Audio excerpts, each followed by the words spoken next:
సిద్దిపేట జిల్లాలో ప్రభుత్వ పాఠశాలలో కంప్యూటర్ ఎలక్ట్రానిక్ సామగ్రి చోరీ ఘటన కలకలం రేపింది. అక్కన్నపేట మండలం గౌరవెల్లి ప్రభుత్వ పాఠశాలలో 2 సిపిలు, 3 మానిటర్లు, ఒక హార్డ్ డిస్క్, 2 సీసీ కెమెరాలు, ఛార్జింగ్ సౌండ్ బాక్స్, మైక్రోస్కోప్ను ఎత్తుకెళ్లారు దొంగలు వేలిముద్రలను క్లూస్ టీం సేకరించాయి. చోరీ ఘటనపై కేసు నమోదు చేసి దర్యాప్తు చేపట్టారు పోలీసులు.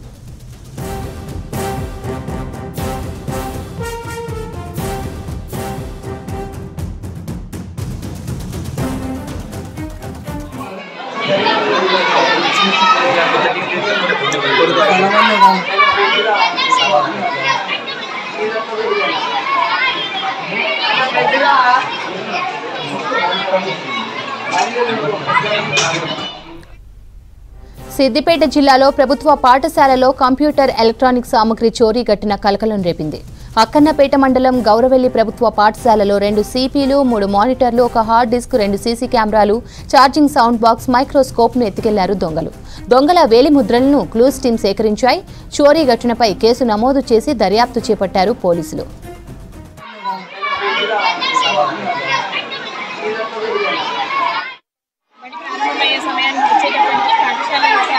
ఆఫీసు తాళాలు పగలగొట్టి ఉన్నందున లోపలికి వెళ్ళి చూసేసరికి పాఠశాలలో నూతనంగా ఒక డోనర్ ఇచ్చినటువంటి కంప్యూటరు, దాంతోపాటు ఒక ప్రింటరు, అలాగే 2 సిపియులు, 2 మానిటర్లు, అది కాకుండా ఒక మైక్రోస్కోపు, ఇలా చాలా పాఠశాలకు విలువైనటువంటి వస్తువులన్నింటినీ దొంగతనం చేసి ఉండడం జరిగింది. దీన్ని గమనించగానే మేము ఇమీడియట్గా అక్కన్నపేట పోలీస్ స్టేషన్కి ఇన్ఫార్మ్ చేశాము. వారు ఎస్ఐతో పాటుగా వాళ్ళ క్లూస్ టీం కూడా తీసుకొని రావడం జరిగింది. దాని మీద ఇన్వెస్టిగేషన్ జరుగుతుంది.